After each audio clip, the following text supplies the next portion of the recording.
Everyone, welcome to this latest ICHK panel discussion, and today we're going to be talking about mobile phone ownership among children, the ways in which mobile phones are changing childhood, and we're going to be discussing some advice for parents as well. My name is Sean McDermott. I'm the Deputy Head of School here at ICHK, and today I'm joined by Head of Year 7, Miss Nellie Loy Fong. Hi, everyone. Ross Parker, Director of Technology and Assessment, and by our Head of School, Mr. Toby Newton. Hi there. Right, so for context, at school, in secondary school, Ross, I know that you have a story around this that you probably want to speak to, but we're seeing mobile phones in students' hands at a younger and younger age, okay? And so Ross, can you please talk about the school's position on mobile phones, and can you recommend some guidelines around ownership of them, especially in the hands of younger people? Yes, I mean, at ICHK, as across the world, mobile phones have been a huge change over the last 10 years, particularly smartphones. And originally our policy was to observe the way that students use them and not to rush in and jump to conclusions. But after several years of seeing more and more students get phones at younger ages, we decided that a new policy would be advisable. What we'd seen is that but maybe 5 years ago, it was year 10 students that had phones, then it was year 9s, and then the next year it was year 8s. There was a distinct point where year 7 Christmas was the time to get a mobile phone. Within the last couple of years, students just arrive mostly owning smartphones. Mm-hmm. And these phones became more and more evident in school life. And so we took the decision 2 years ago to have a policy in which students in year 7 to 11 were not to use mobile phones in school. Yes.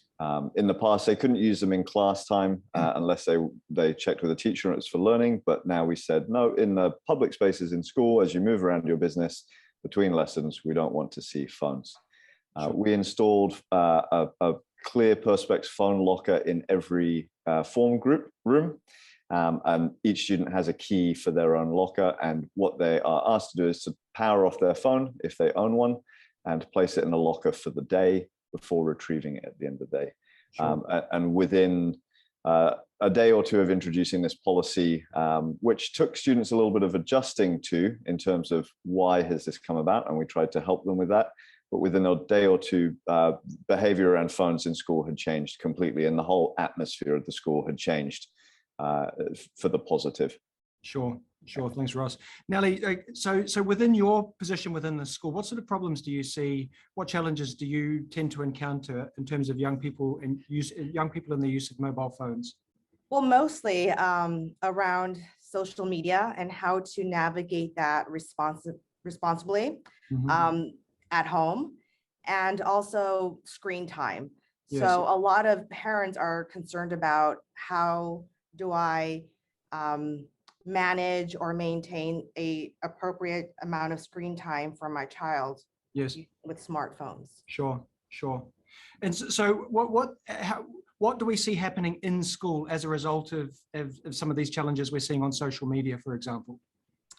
Well, in school, of course, as Ross pointed out, since we have a really, I think, solid program about setting up routines, so that the minute that students go into their form tutor rooms and they're able to access, they have their own key to their phone locker, they turn off their mobile phones, they put it in, that they are aware that, this is the time, for education, and that physical detachment from the phone is actually, it forms also like a mental disconnect. So they are able to say, hey, I can live without my phone for 7 hours. So that is a bit about forming mental good habits too, with the children. Yeah, no, absolutely. What we find with that actually is just exactly what Nellie says, the proximity. So having that phone in your pocket puts it that much closer to your hand, puts it on your brain, and nudges you just ever so slightly, in some cases even more strongly, to using that device. So yeah, that mental space is critical. Sure, absolutely. I mean, if I could just say there, if parents want to understand a little bit more about this, I mean, the thing to do is to become self-aware and to, you become sensitive to the number of times that you yourself as an adult reach for your phone, or imagine that your phone is ringing when actually it isn't, or how often you find yourself waiting on a message that you're anticipating coming through with respect to this or that's happening in your life. And if you then transport that to a school environment and imagine that we have classes of 20 students, all of whom are feeling antsy in the same way. They're all anticipating their phone doing something which is going to make a change in their immediate life. It's just not helpful. And that's why, as Ross said, a couple of years ago, it became evident to us that one of the phrases that people use a lot now is the attention economy. This notion that there's only so many places you can spend your attention, and if X% of it is going to your phone, then it's not going to the other things that you need to be paying attention to. So culturally, we have very clear rules about using phones when you're driving a car, because when you're driving a car, you need to be paying attention to the road. So similarly for us, when you're in a classroom, you need to be paying attention to the learning program that you're engaged in. And as Nelly has pointed out, it really is about sometimes just the proximity. And what we found was that when students were invited to distance themselves, they actually were very relieved. And I think Ross will probably say more about that. One of the things that it didn't surprise us, because we felt it might be the case, but we were pleasantly confirmed in the notion that actually a large number of students were, as I say, relieved that they were provided with the opportunity to just put this to one side. Sure. So Toby, so how do you see this affecting in terms of students having devices outside of school? How do you, and all on them all the time, how do you see this affecting their childhood and their development? And how do you see this generation growing differently to previous generations? I mean, the problem with these questions, Sean, is that they are tips of icebergs, right? And what we're trying to do here is to provide hopefully some useful guidance for parents who either just want to orientate themselves because they're new to secondary school, or who perhaps are feeling a rising level of concern about their child's usage of phones, or maybe just are interested in it for any other reasons. So I don't want to dig down too deep into the notion that there's some golden age of childhood. I don't think there ever is. I think what children do is they negotiate the business of growing up. And really the job of a secondary school, as I see it, is to support them as far as we possibly can in as rich a way as we can to cope with that set of potentialities and challenges. It's both things. And what I think we are definitely seeing is that more and more of those aspects of a child's life which are about socialization are being mediated through screens. And that causes me some concern, because just as we're finding now, I mean, we're choosing to do this by Zoom because this is a format that we've become accustomed to. But what I know is that if the four of us were sitting in close proximity to each other, we would have a slightly different conversation, because we're able to send each other sort of clues and cues about the way we're feeling, and Nellie's able to signal to me that you've been talking long enough, Toby. Now let me have a go, and we can learn to negotiate that space, which is social interaction, and of course that space does exist in an online format, but it isn't quite the same. And I think it is slightly diminished. I think it calls for a different skill set. That's not to diminish that skill set. I mean, it's a valuable skill set, but it's not the one that needs to arrive before children learn to be with each other in close proximity, negotiating what it is to get on with each other. That would be my feeling. Sure. Thank you. If I could just add to that as well, Toby, I think you're exactly right that something is lost in this setting that we're in now, but of course more can be lost, much more in other settings. So we all know each other already, and we're all adults, and we have a collegial professional relationship. We can see each other's faces and our names are on screen. But adjusting any of those dynamics, so becoming anonymous, or simply not being able to see the reaction of someone with whom you're dealing with can change the dynamics of any conversation. And I think that's where a lot of the problems arise, is those settings that disinhibit and that don't facilitate the kinds of conversations we're having here, for example. Sure. Ross, that speaks to sort of concerns that parents have regarding the use of social media. What do you think is important for parents to know when it's time to give their child a smartphone and they potentially have access to and the use of social media? What do they need to know? So the rule we've settled on in my own home, and I have young children, is that there is a legal requirement to be 13 years of age, and that exists for some good reasons. Obviously, no one age is right, but it's a good start. But what we said to our children is, look, if you can show us consistently that you're nice to other people in the real world, if you can get on with your family, if you can get on with your friends, and if you can get on with people that you don't like, not being perfect all the time, but just being civil, then there's a good chance that you'll be able to use social media to do the same thing. Mm-hmm. So we're just going to watch and observe as you get older, and we're going to guide you, and we're going to let you know when we don't think something is kind enough or appropriate. And as we feel that you've got a handle on that, then at a certain point, yeah, we'll have a conversation about being old enough for social media. Sure. But I think to jump in any time before those in-person skills are at a somewhat solid foundational level is premature. Sure. Nellie, what are your thoughts around suggestions for parents and access to social media and phones? Just to build up on what Ross was saying, that is, I think every family has their own kind of way to work with their children. Everyone is different, but for what I do at home, because I have 2 boys, and realistically, when parents want to start off giving their kids smartphone, I think parents have to set boundaries that are realistic, and sending them together. Having that conversation, I think that communication between parent and child is key. It's so important. It's because you're going to set some guidelines, as Ross has set in his household. Boundaries such as, what is the appropriate screen time? Do you go to your bedroom with your phone after 10 o'clock?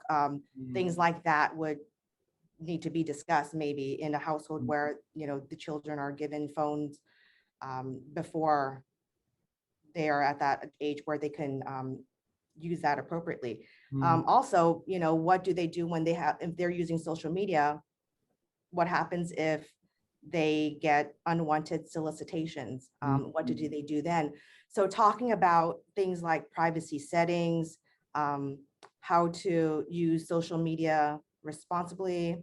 I would suggest that to start off with social media first. Parents, maybe a suggestion would to have a social media account with their child first, and have kind of like a shared account, so they can see the comments and posting that are responsible. So kind of like a practice run.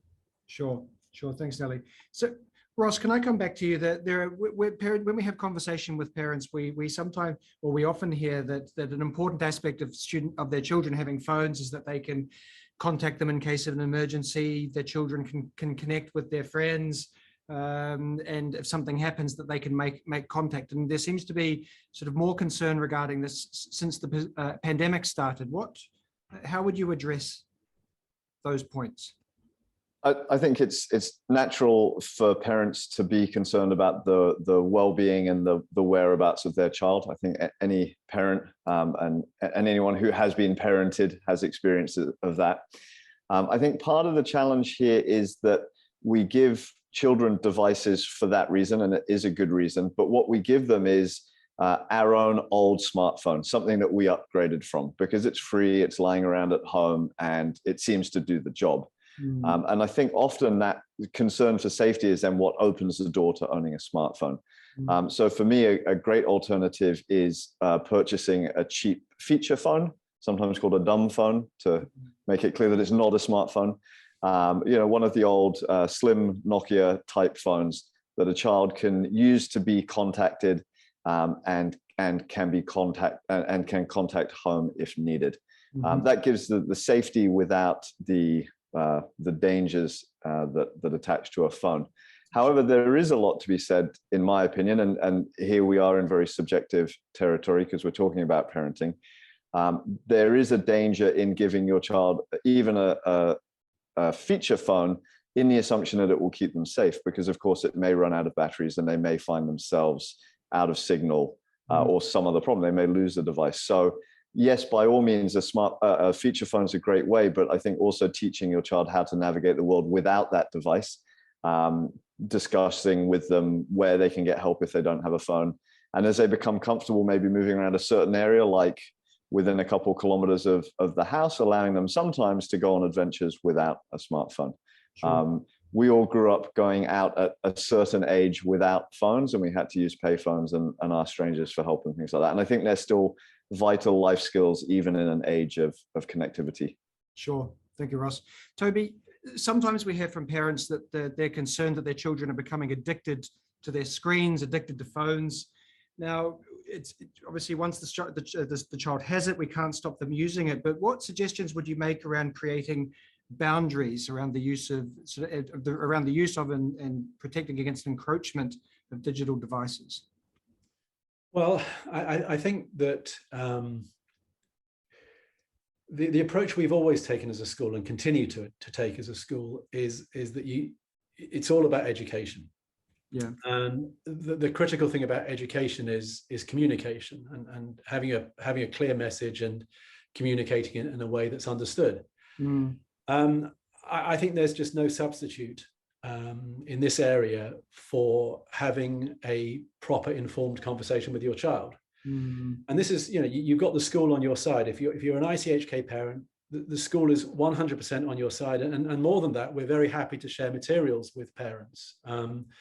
What we're doing with the students, clearly, as Ross and Nellie have mentioned, so we have these Perspex cabinets for the lockers for the phones. We explain to the students why it is that we're asking them to do this. And one of the important features that you'll have heard is that the students themselves hold the key. So they are still able to get back to their phone at any point during the day. If for whatever reason they feel an urgent need to get hold of the phone, they can. And then what we explain to them is why they wouldn't want to unless it really was an urgent reason. And actually the only legitimate urgent reason would be better served by going to reception and talking to someone at reception and getting some adult support, because there just isn't anything that's happening in their ICHK student life which is urgent enough to provide for them going back to their phone that doesn't also require an adult to get involved to help them negotiate it. Sure. So that's an important lesson. And I also have a daughter, so I think we're all in the same boat. We've all got children. And the conversation I've had with her along these lines is just to let her know that she's targeted by a huge industry that is really working hard to try and get her to use that device as often as she can, or as she's able to. And so to view it not as a purely sort of neutral, innocent device that has no agenda, it is carrying an agenda with it. And this is when you talk about addiction, yes, that's a very emotive word, but if we think of addiction as being a situation where you find yourself doing something that isn't in your own interests, but you can't stop doing it, then yes, that's definitely true of many people's phone use, and it's probably true of some of the parents who are watching, to be honest. If we reflect on our own phone use, we'll feel a mild or maybe a stronger addiction to those devices. So I think once you can place it within that kind of a context, then I think there are all kinds of very helpful conversations you can have. And what I personally would do is, I think Nellie's touched on this already, is it's a form of tutelage. You look at the device together. And you begin to do a critical analysis of why is it set up the way it is. So, why does this particular app have these particular features? Why scrolling? Why streaks? What are these devices and techniques designed to achieve. And one of the things I find about many children is they quite quickly become outraged by how cynical this manipulation of their human interests are. Yeah. And unlike us, who often, we're too cool for school. We think we know, and we think we're in charge of all our, all the various different elements of our lives. I find that children, particularly at secondary age, don't have that confidence, luckily. And so if you're prepared to have an informed conversation, and it needs to be informed, so there's plenty of material that we can provide parents with, and indeed that we deliver to the students. So, there's mutual material which parents could look at with the students, with their children, knowing that the children have already maybe accessed them. Right. That, I think, is the way to go about it. Yes. I think also not to isolate the use of smartphones from other things that are happening in one's life, because you can get addicted to all kinds of things. You can get addicted to exercise, you can get addicted to shopping, you can get addicted to different kind of food stuff, and so on and so forth. So I think there's a human propensity towards overinvestment in certain aspects of our lives, particularly if our lives aren't stimulating enough elsewhere. So I think the critical second piece, I would say, is just work hard to ensure that your child has an exciting, stimulating, rewarding, resonant life, because then the phone very rapidly becomes something which can become an impediment to that, because they have other things they want to do. Sure. Thank you. Can I just add in there a little bit? So for new parents who are joining us in year 7, we do send an information pack home specifically about the school laptop and the use of social media and phones. And that does contain a list of discussion points that that make for good conversation between parents and children at any age. And maybe, Sean, that's something we can attach to this talk when it goes out. Yep. Put a link in for that. That information would be good. I think it's also really important for parents to role model good phone use themselves. Growing up in the 1980s, I was as a child really interested in smoking, because it's what all the adults did and it's what I was not allowed to do. Someone was also willing to sell me chocolate cigarettes, which is strange when I look back, but I liked them at that age. Yeah. They really added to the desire to be an adult.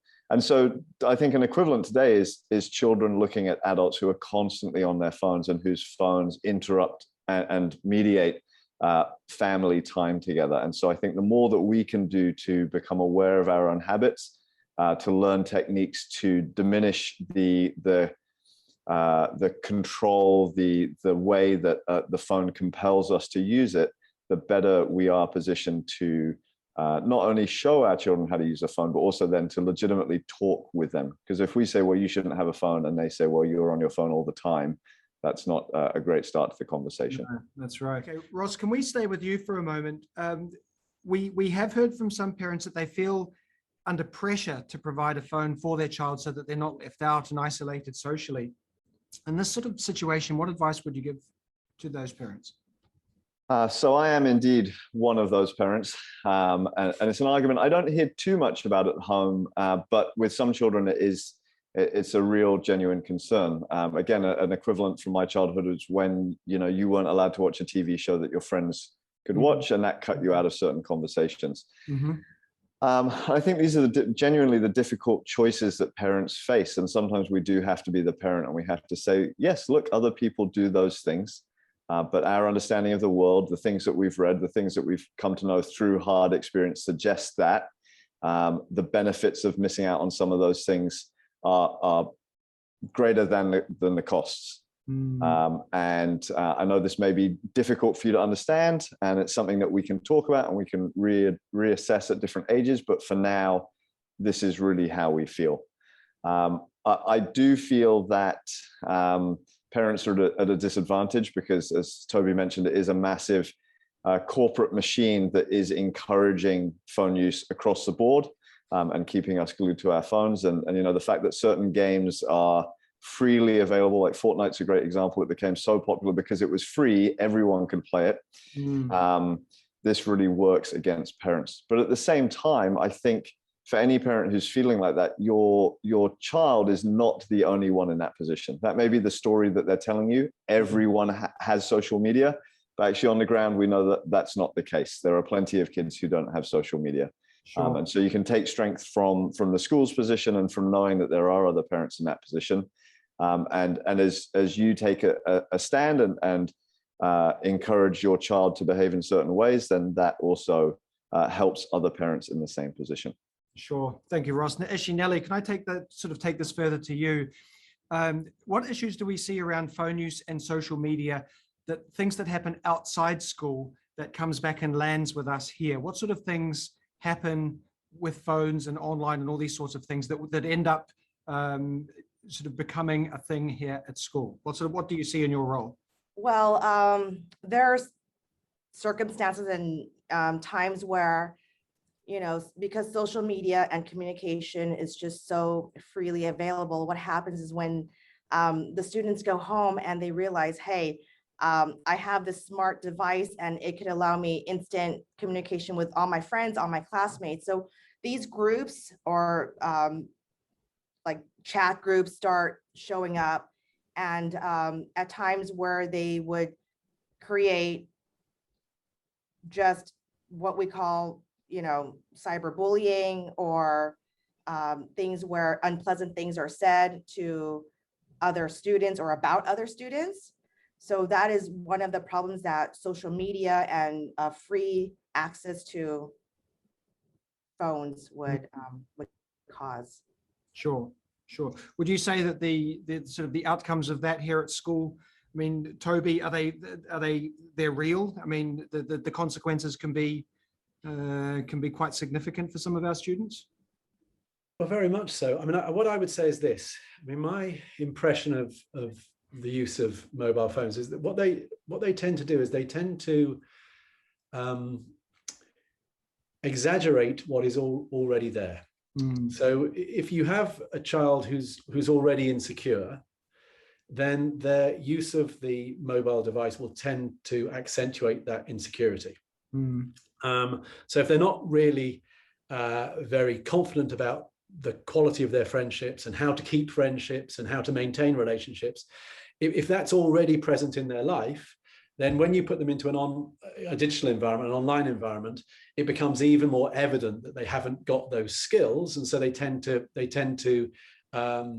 conduct themselves in ways that actually create more problems for them. Sure. On the other hand, if you've got someone who's already very confident socially, it's what Ross was saying earlier, and they've already learned how to get on with other people, and they've already learned how to communicate and to gauge the temperature of a conversation and the right kind of moment to step in, then they can handle the online communication no problem. But they don't want to, because they don't really want to have their relationships online, because what they've also come to terms with is how much more satisfying it is to have in real life relationships.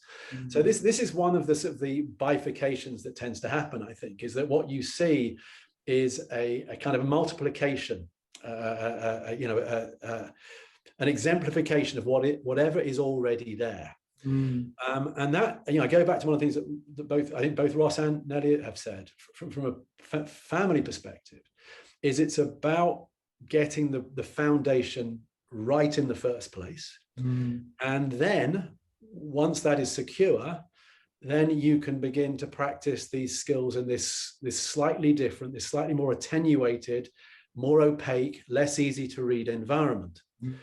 Now, what we see from my position as the head of school, I mean, I can put my hand on my heart and say, thankfully, we have remarkably few incidents at ICHK that come to my attention that require any kind of, very immediate, very severe response. And that's great, because that's about the culture of the school. Those that do, I would say disproportionately, are about what happens online. And if it's not directly what's happening online, it's the fallout of what's happening online.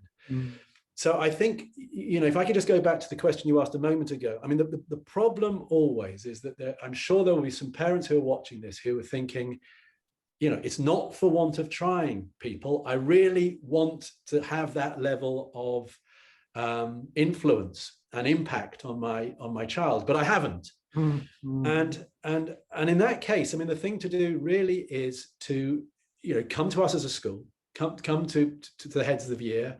We have counselors, we have people who can give advice, because absolutely, if you haven't got that level of influence and impact in other areas of your child's life, it's unlikely that you're going to magically manage it in this highly charged, highly intense area. Yeah.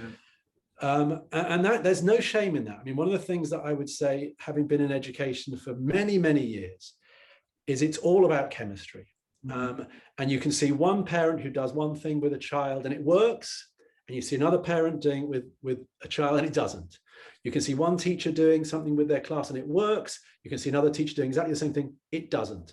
Why? Because it's a massively complex scenario in which tiny changes can create massive effects. And the critical piece for us as adults is don't give up. Don't throw your hands in the air and say, well, there's nothing I can do. Reach out for the advice. Don't in any way interpret it as a shortfall or as a fault.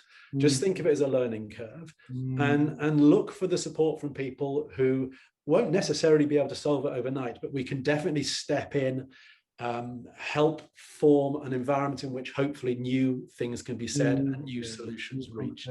Absolutely. Thank you. And certainly we're very sympathetic. I mean, we spend all day, every day with students, and we see trends unfolding. And we still found ourselves in a position where we were behind on mobile phones, where we were sort of caught out. And so for families who don't spend all day together and don't see many children in this environment, I'd imagine for parents, it must feel very difficult to stay on top of and to grapple with a landscape that's changed so much. Sure. And so there's no, we'd like to feel there's no shame or guilt in not knowing what to do, because the landscape itself is so complex. That's right. Yeah. Thank you, everyone. We finish these discussions usually with one practical tip, one piece of advice, one final word from each participant. Nellie, I'd like to start with you. What is one practical suggestion or piece of advice for parents that can help sort of support or protect their children around issues that may arise from mobile phone use? And I would say, back to my earlier discussion about having that informed conversation, as Toby mentioned, that it's more of not telling your children what to do, but having that in that conversation and really guiding them into how to use it responsibly, instead of maybe that penalizing or that punishment where, that negative reinforcement of, you don't do this right, or I find that you spend too much time on your phone, I'm going to take it away. I think that creates not only sometimes just a really black and white reinforcement, but also the children, they aren't learning the responsibility that they have in themselves to be good, social media users. Absolutely. Thank you, Nellie. Ross, piece of advice, practical tip. I think if our audience was primary parents, I would say start talking about these things as young as you can with your children. And certainly if you have younger siblings before secondary school age, that's a great way to start. Yeah. I would say if your secondary age child does not yet have a smartphone, I wouldn't consider giving one to them before they're 13, and then make the judgment call based on exactly what we discussed. How responsible are they? How are they at socializing with others? And I would say if your child already has a phone, it's never too late to start having those conversations and to build new understandings and to slowly redirect them to better use and to set ground rules and to set guidelines and consequences. Sure. Thanks, Ross. Toby, what would you like to say to finish this off? Yeah, thanks for coming to me last, Sean. So the other so Nellie and Ross have already said, I think, the most important things. So well, I'm going to go back to something I was just touched on earlier, and I do think that one of the most important elements in this is just to make sure that your child has a good life as far as you can possibly allow that to happen. And what I mean there is that they have other and alternative compelling sources of joy and excitement and stimulation. I think one of the saddest aspects of the conversation we're having, and not just for children, but for all of us, is that this technology has taken such a grip, in its other forms, as things like augmented reality and virtual reality, that increasingly it feels as if we are there is literally a screen between us and the rest of the world, the natural world. And so really what I'm saying is I'm pointing parents towards that aspect of the ICHK experience, which is about the outdoors. It's about fresh air, it's about exercise, it's about celebrating your body as something which can move and excite you and which you can challenge. Because when you become truly aware of that, the screen becomes far more of a constraint than it might otherwise be. Absolutely. And I think if really you can put your hand on your heart and say, the best moments of my day are when I'm glommed into my screen, I think that's not great. And I think it's especially not great for a child. So, it's easy to say, and particularly in a place like Hong Kong, which, is built up, and it's quite difficult sometimes to get access to the greener spaces. But I really would recommend it. I think that your childhood is all about forming habits. And really what you want to be doing is giving your child every single opportunity to form those habits which get them out of doors, get them breaking a sweat, discovering what their body is good for, and finding that alternative source of joy. Sure. Thank you, Toby. And thank you, everyone. Thanks very much, Sean. Thank you again. Yeah, no, thank you. Thank you all so much for joining us for this session today. If there's ever anything we can do to support you and your child here at ICHK, please don't hesitate to reach out to us. And we're looking forward to seeing you again next time. Thanks. Bye-bye. Bye. See you.